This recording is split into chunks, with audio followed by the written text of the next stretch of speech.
jeunes à ne plus prendre des pirogues et mourir à travers des vagues, ou tout simplement à aller s'égliser au Canada, en France.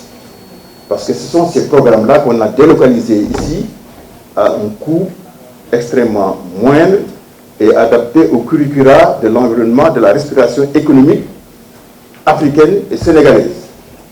Parce qu'ils oublient souvent qu'il y a un décalage temporel, conceptuel, entre ce qu'ils apprennent en Europe ou en Amérique du Nord et l'environnement africain. C'est pourquoi d'ailleurs, une des réformes assez fondamentales dans le cadre du plan Sénégal émergent, c'est l'adaptation des curricula à notre respiration économique. Sur les 396 curricula, 253 ont déjà été adaptés à la respiration de l'économie sénégalaise, voire l'économie africaine.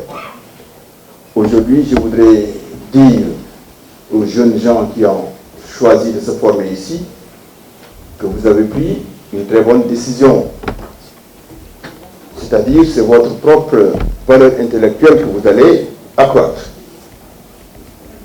Votre employabilité.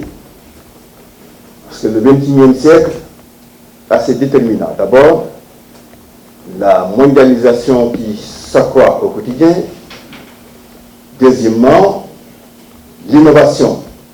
L'innovation, quand même, qui est une théorie de Schumpeter, si on regarde bien, qui est la sève nourricière de toutes les transformations qui s'opèrent dans le monde.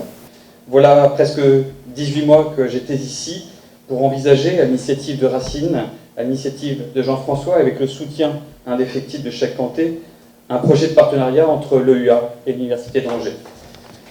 C'était il y a 18 mois et je découvrais à l'époque une institution et un projet innovant. Je pense que Cheikh Kanté le soulignait à l'époque, cette notion d'innovation est importante. Un projet innovant, un projet tourné vers l'excellence. Et cela se concrétise aujourd'hui, dans quelques minutes, par une signature qui va signifier l'ouverture pour la première fois en Afrique d'un diplôme reconnu, un diplôme d'excellence qui est le Master Comptabilité, Contrôle et Audit. Donc, vous avez choisi l'excellence du XXIe siècle, qui est un siècle du savoir-faire et du savoir-être.